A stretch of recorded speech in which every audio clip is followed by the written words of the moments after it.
ទាំងរូបភាពនេះបង្ហាញពីដើមឈើមាសឈើសម្បត្តិដែលតុបតែងដោយកៈមាសខ្នាតតូចនិងរូបិយប័ណ្ណលើសាខាធ្វើឲ្យទាក់ទាញនូវអារម្មណ៍នៃភាពសម្បើមសំណាងនិងហុងស៊ុយល្អផ្ទាំងរូបនេះមានលក្ខណៈបែបជាគ្រឿងតាំងហុងស៊ុយ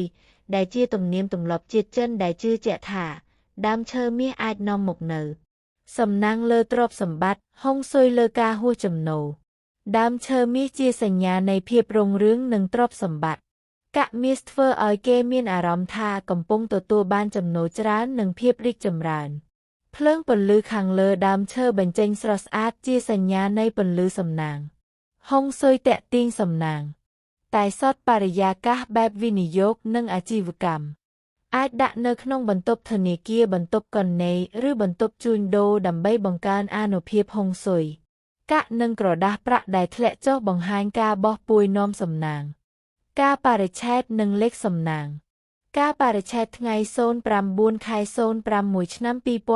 2025លេខសំណាងដែលបានបង្ហាញថ្ងៃនេះគឺ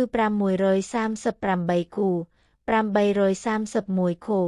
38 63 86